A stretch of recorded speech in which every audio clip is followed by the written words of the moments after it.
Welcome to the Big Bets on Campus podcast. Collin Wilson and I will be tackling college baseball, not just today, but really every Wednesday or Thursday midweek for the rest of the ride, all the way through the College World Series. We're going to help you be able to build out your card on those Friday, Saturday, and Sunday, game one, game two, game three of those series, as well as giving you futures to build your portfolio as we inch closer to Omaha. Speaking of that, in terms of the pecking order, Baseball America has released its projected bracket just a few hours ago. And here are some of the highlights to give you a feel for the landscape of college baseball at this exact moment. No surprise, eight SEC teams are projected to host regionals. So half of the regionals coming out of the Southeastern Conference. Four from the ACC, Florida State, North Carolina, Clemson, and NC State. The Wolfpack have been white hot. Two West Coast schools, Oregon State from the independent ranks, and then UC Irvine go Anteaters, and then finally West Virginia out of the Big 12 and Coastal from the Sun Belt to close things out in terms of who will be hosting those regionals. Now, home field is nice, playing on your home diamond, great, but your pod mates are so important in terms of your path to Omaha. Take, for instance, North Carolina. They are a four seed in the projected bracket, hosting in Chapel Hill, but they welcome in Xavier, George Mason. Great, check, check. Texas A&M, though, looming there in terms of that pod. Without the benefit of knowing, Colin, what these pods will look like next month, what teams do you target right now in terms of their current price to get to Omaha that you think are undervalued out of the market? Yeah, I think this is a perfect time in the season to step back and say, I have a pretty clear idea who's going to be a number two or a number three seed in these regionals and don't have a chance to be a number one. And I'm talking about the Floridas of the world. I'm talking about the Alabamas of the world. These are the kind of teams that get assigned to go to Clemson or go off to UC Irvine if they happen to have a home regional. And that is a very scary proposition for those home teams to have a hot SEC team coming in. So this is a perfect week to look at futures, see who's pretty much securing that. You have to look at Alabama 4-1 to just to make it to Omaha. I'm pretty sure they're going to be a two or three seed. They're going to be the favorite in the regional round. Kentucky plus 450. They need to prove it a little bit more. But I think the Gators are the team that really need to be talked about in this podcast. Let's get into a quick game of Pepper before we start looking at the Friday card, your projections in terms of pitching matchups, in terms of totals.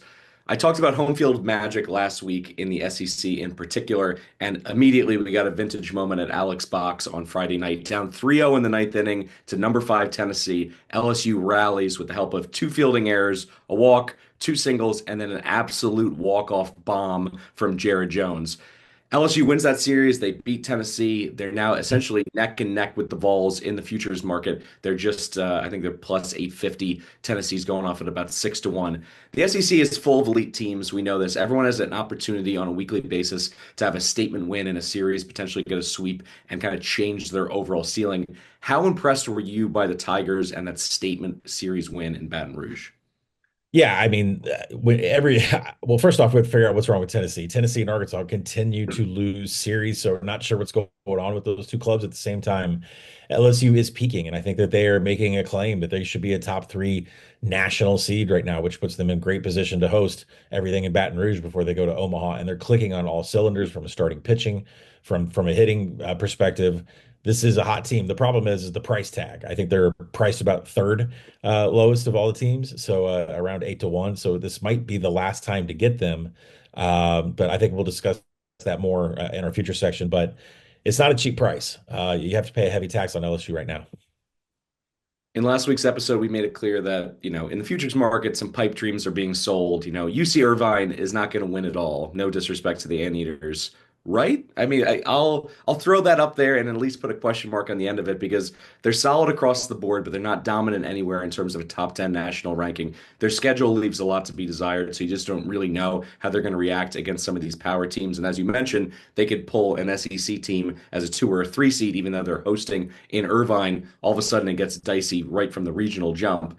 The fact of the matter is they don't have power in the alleys. They don't have home run power. So should they make it to Omaha, it seems like they would be drawing dead at that cavernous, field.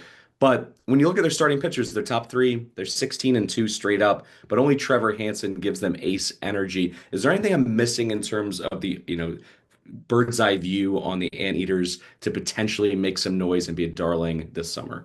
Well, you said it from the offensive perspective. They're 82nd in home runs per nine. So I don't believe that they can actually do any damage. But that's not really the point of our exercise for the futures market because UC Irvine 172nd strength of schedule. The remaining strength of schedule is 239th. So what that tells me is it's not going to get any better, and they're going to probably cakewalk into a super regional seed at an 8, and they're going to have to host a really rough SEC team. And the sticks are just not enough there for me. And when you look at their team xFIP, it's more than a run higher than their team ERA. So that tells me there is some regression due with this pitching staff.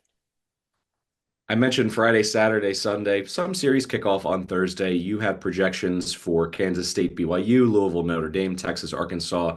Let's start with Texas. They've won 10 straight, but now they travel to Fayetteville at Baum-Walker. Longhorns are 9-1 straight up on the road this year, but they're tinkering with their rotation coming into this one. Talk me through the narrative of moving a new pitcher in here and how that'll have an impact on this series right from the jump in game one. Yeah, it was announced that Jared Spencer, the opening game starter for the Texas Longhorns, was going to be out for the season. So the Sunday starter, Ruger Riojas, has been moved to the Friday night role. So he will get the start here on Thursday night against the Razorbacks. Like against Texas A&M last week, opening up that series, 5.2 innings pitched. He didn't give up any earned runs. The last time he was on the road, he went 6.2 innings against Kentucky and gave up 3 earned runs, 9 hits and 3 walks. So he had a pretty high whip in that game, but he's been successful on the road and he was successful in moving to being the opening starter for Texas. So we'll see how he does against Arkansas, who, like I said, has lost 3 series in a row right now. They finish up their season with Texas, LSU, and Tennessee. The bullpen has lowered the team FIP and xFIP from 3.8 down to 4.5 in the last 3 series. So it's really all about the bullpen. Every single piece that comes out of Dave Van Horn's bullpen has been giving up earned runs every frame that they've been in. So if Arkansas cleans that up, they're a national title contender, right? But right now, it's a bit scary. The Cardinals traveling to South Bend to take on the Fighting Irish. Louisville 17th in the most recent rankings from D1Baseball.com. They got to have this series in South Bend if for no other reason to be able to prove that they can win going on the road. Something that when you look at road RPI, that can be a key indicator of your success in the tournament and making your way to Omaha. What do you make of this one? Yeah, I think the Louisville Notre Dame on Thursday night is going to be an even -110 both ways. That's the way that I project it, but that doesn't mean that Louisville's not going to come out completely overpriced in the market. So I am watching this one. Just keep in mind that Louisville has not won an ACC road series yet this season. They've taken on Virginia Tech, NC State, and Clemson. We'll see if they can take a series on the road with Notre Dame, but I'll be looking for an inflated price and probably an underdog spot to buy on Notre Dame Thursday night.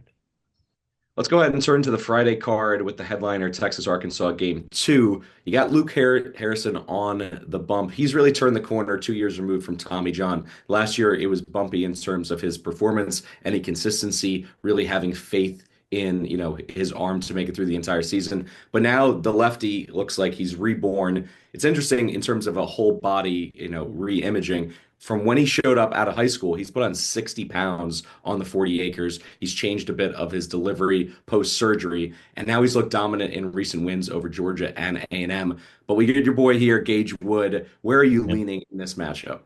I'm absolutely looking at Arkansas on this one. I project Arkansas -160 in game two against Texas. And that is the connection of Gage Wood starting the game and Gabe Gackle going to clean it up. And if you want to ask about Arkansas losing a whole bunch of series in a row, well, they did win game two the last 2 times out against Texas A&M and Florida. And that was the Gage Wood, Gabe Gackle connection that they have going on. The pitching staff has been elite with these two. So I am looking at Arkansas in game two to hopefully have a deflated price because it's Texas, and anything under -150 is definitely a play on the Razorbacks.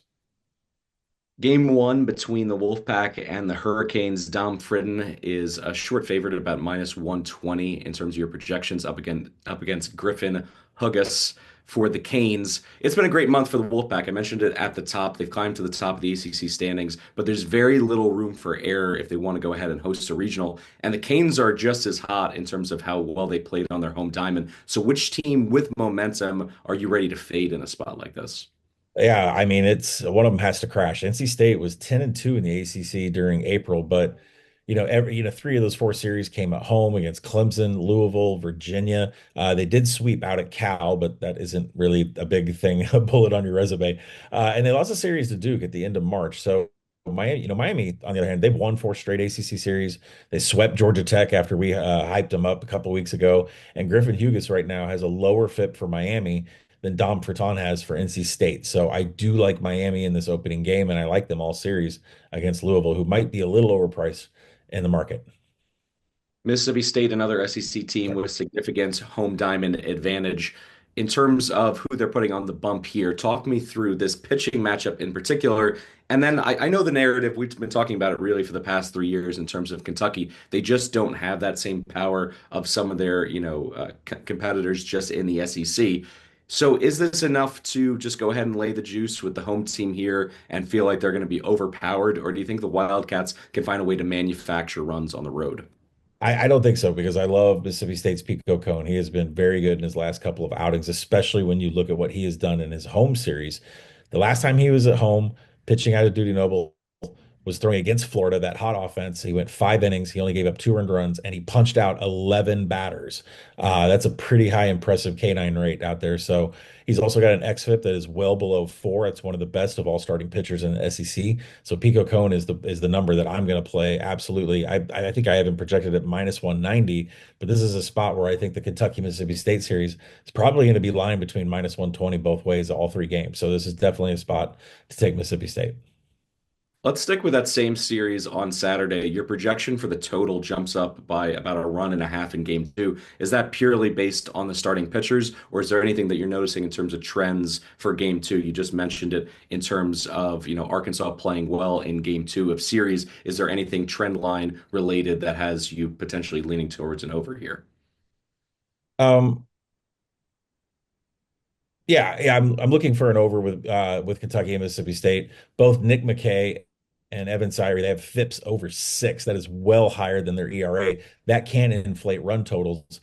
So this is one that I project 15.2. I expect the market will have a 12.5 out there. We'll see if wind can help us a little bit, but I definitely like the over in that game.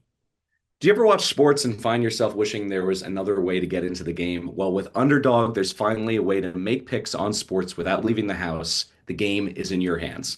To play, choose whether you want to go higher or lower on a player's stats like touchdowns, strikeouts, points to be scored, and more. They've got all your favorite leagues, teams, and stars to choose from. Create entries with all baseball picks or mix and match across other sports. You can play with as little as $1, and if you get everything right, you can win up to 1,000 times your money. So turn a single dollar into $1,000 with your sports knowledge. I've been playing Underdog to spice up my weeknights from the NBA and NHL playoffs to Major League Baseball every day of the week. Underdog has you covered.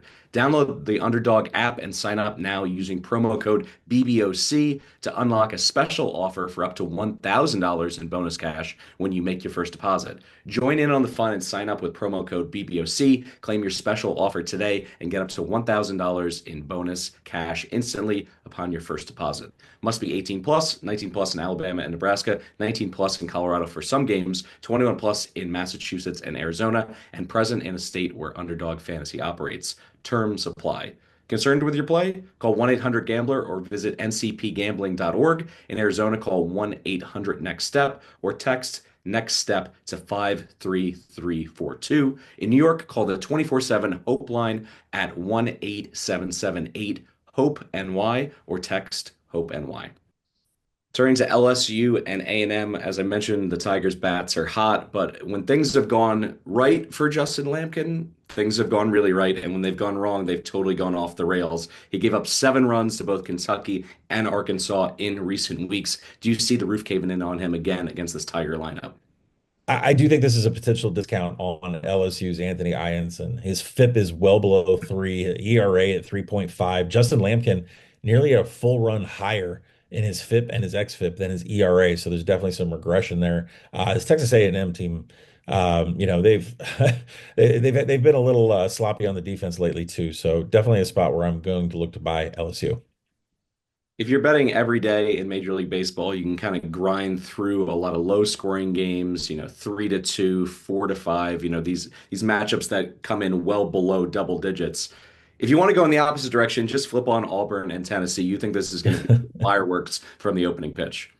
Yeah, absolutely. So Lindsey Nelson Stadium will be the wind watch what they'll be on, but really what this is about is the Cade Fisher matchup for Auburn going up against Marcus Phillips for Tennessee. Both of them have FIPS that are over 7, which is astounding, and XFIPS that are over ERAs that are over 5. So it's a full 2 runs higher from ERA to FIP, and it's going in this wrong direction for both of these pitchers. So definitely looking at it over here between Kate Fisher and Marcus Phillips. The largest favorite on your Saturday card in terms of projections, Kansas with Cooper Moore on the bump, minus 420 against Cincinnati and Kellen O'Connor. The Big 12 doesn't have a lot of buzz, as I mentioned at the top. West Virginia potentially being the only team out of the conference to host a regional. But there's still major league talent floating around. Cooper Moore has really found balance between a fastball that clocks in at about 93 miles per hour and a plus changeup that is basically putting him on the radar to be drafted in this summer's Major League Baseball draft. That's why he's a prohibitive favorite over Cincinnati. Is there any other angle or any other reason to consider the Bearcats? And if not, how do you advise this? Do you go immediately to a run line or do you try to tack this on with the Jayhawks as a parlay sweetener, even at minus 420? Yeah, I thought we needed to call out Kansas here. They're probably going to potentially end up being number 2 seed in regionals, and they are doing a lot of things right here in the national rankings. And you called out pitcher Cooper Moore just because he has legitimate stats. Because you're always looking to see where a pitcher's FIP versus his ERA is. That tells you how actually if he's really good or if they're kind of fraudish. And that's not the case here with Cooper Moore. So he's got a FIP of 3.8 against the ERA of 3.2. Those are both very respectable numbers. So Kansas will be a buy on team, especially when Cooper Moore is pitching. On Sunday, we get Dylan Eskew from South Carolina. Talk to me about the Gamecocks pitcher on Sunday. Yeah, it's quite you want to talk about discrepancies in ERA versus xFIP. Really what you're looking for is like no more than a run, right? You want the boundary to be somewhere similar. Dylan Eskew's ERA for South Carolina right now is 2.36, while his xFIP is 7.3. So there will be no playing of South Carolina on the days that Dylan Eskew is going out, but the over is always in play, especially with those hot Florida bats that are going on right now. The Mountaineers right now in the driver's seat to secure that regional out of the Big 12. They've won 5 straight games on Sundays. I love a good trend to be able to follow. And you look at the board, they're going off at probably minus 470 in terms of this Yeah. matchup. Talk to me about why the Nears are a near lock. Yeah, some teams do not take Sundays very serious when they win the first 2 games, but that is not the case with West Virginia. They've won 5 straight Sunday games. They project as a heavy favorite here. I make a minus 470 with Jack Carsonis going up against Texas Tech's Zane Petty. But if you get anything cheaper than that, maybe anything something in the minus 300 range, you could still add this to your parlay card. West Virginia has been a very trusted team on Sundays. Speaking of, Troy has lost 4 of their last 5 on Sundays. Anything else to report on the Trojans or what's going on in the Sun Belt? Yeah, I thought it was just a call out the fact that Troy has not won on Sundays, and usually they might project as a favorite. So, South Alabama is not really a team you want to wake up and put your money on Sundays. But there's 17 and 24 in the season. There are probably 144th, but if you could stomach it, Troy isn't really interested in playing on Sundays if they win the first 2 games. All right, on to our favorite segment, which is when we add to our futures portfolio. I thought it was interesting earlier this week on Twitter, you put out a power ranking that had a caveat that was important for people to read before they started to respond to it, which was a ranking of, in your opinion, the combination of how good these teams are and most importantly, where they're priced in terms of Mhm. lining up right now, putting tickets in at the window. Let's start with Texas. I know that their price isn't great. But in terms of an opportunity to get in, do you think that the window has closed? Do you need to kind of sit back and hope that Texas drops a series or two and that number comes up a little bit? Are you still interested in them at this point? I'm interested in them, but not really in this price. And I think that you could get something better. I'm passing on them once again because the team XFIP kind of scares me. It's 5.2 against an ERA of 3.1. That's a nearly 2 run jump between what this team actually is. So there is some regression coming to this pitching staff. Like we said earlier, Jared Spencer out for the season. You had to move Ruger Riojas up to the starting role. Who takes over that Sunday role? How are you going to look on the road? It hasn't been beautiful on the road. Of course, it never is in the SEC. So I'm passing on Texas once again. The schedule is tough enough to close it out here that if they drop a series, you probably get a better price. It can be difficult at this time of year, really in college sports in general, that stretch run before you get into conference tournament time, before you get into the NCAA tournament, where teams start stacking wins, but you say to yourself, it's fool's gold, they're a paper tiger, I'm not believing in them. Does Kentucky fit that bill? Because they beat Tennessee in Knoxville, they knock off South Carolina as well. But as we've mentioned time and time again, they're not going to change their stripes at this point. They're not a team that can hit the ball out of the ballpark. And even if they do make it to Omaha, that kind of handicaps them right from the jump. So is there any number that will get you interested in UK, or is this just stay away team because their slugging is outside the top 160? Yeah, the slugging is a very big issue. I think they're extremely well coached. I think they proved last year what a great coach and a great pitching staff can do and how far they can get you. But at the same time, this year the offense has been so anemic, it's almost impossible to back them. They took the series at Tennessee on the road, and then winning versus South Carolina last week. It gets them on the radar as someone we need to talk about. But 163rd in home run per nine, it's going to be an issue. It's similar to last year's team. You can only get coached and pitched so far. At some point, you have to hit, and Kentucky's not going to be able to do that. It feels a little bit like Groundhog Day with the Florida Gators last year. They were number two in the preseason poll. They fell apart early in the season. Then they rallied. They got hot just by, virtue of sneaking into the tournament and then making their way all the way to Omaha. They've basically bounced back from early season injuries. Their metrics are on the rise, and they've won three straight series. What is the cutoff in terms of price point? I know that you tweeted out, I believe it was 4 or 5 days ago, they were 100 to 1. That number has evaporated. So, what is the lowest number that you would consider on the board with UF? Yeah, I had to make sure and get my own 100 to 1 over at the nice people over at FanDuel, and then tweet it out, and it was all of a sudden 50 to 1 everywhere. I think 50 to 1 is probably about what market averages. I have seen some 60 to 1s out there. And I think from a futures market perspective, this is the time of year where you want to look at who are those hot 2 and 3 seeds, specifically who are those hot 2 and 3 seeds coming in from the SEC and facing a non-SEC team in a regional and potentially a super regional. So, that Florida fits that bill. They were injured all at the beginning of the season. Now they're hot. Taking a series against the Razorbacks. They've won 3 straight series. They should take this road series against South Carolina. Should not be any issues there whatsoever. And then maybe Texas finally does regress next week when they take on this Florida team. And that number that was 100 to 1, that was 60 to 1, 50 to 1, that'll be long gone also. One of the hardest things to do in terms of handicapping as it relates to the futures market, we see it in college basketball, we see it in college football. When you're taking those G5 teams or those mid-major teams, you're saying to yourself, how much does competition matter? Can I look at a very small sample size, maybe 1 series or 2 series for a team in college baseball and extrapolate that and say that this is what their ceiling is? This all relates to UC Irvine because when you look at their schedule, they've basically not played anybody in months. But you have to go back to a one-run loss to Vandy earlier in the season, as well as their performance against Oregon State. Is that enough for you to believe that they can at least get to a super regional? And if so, what's the right number to be in bed with the Anteaters? Well, they definitely have potential to make it as the eighth seed. I know that they're probably hanging out between 8 and 10 right now in a lot of polls, so we'll see if they can make it. Um, they went to Corvallis on April 4th, and they just missile kicked the Oregon stud starter and the bullpen for 10 earned runs. It wasn't a really good showing by Oregon State when UC Irvine got that, so that's a huge boost for them. But otherwise, it's kind of the same questions. You're 82nd home runs per nine. Is that going to play out when you're not facing a strength of schedule that was 172nd in the nation? So, I think 50 to 1 is probably a little bit too short for UC Irvine. I'd probably hang back. I don't see any reason why that number would continue to climb in the market. Let's look at another West Coast team also at 50 to 1, the Oregon Ducks. Not much competition come down the pike in the Big Ten. So talk to me about how you view the Ducks and what really their ultimate ceiling is if they're able to go ahead and grab, a fortuitous seed in the upcoming tournament.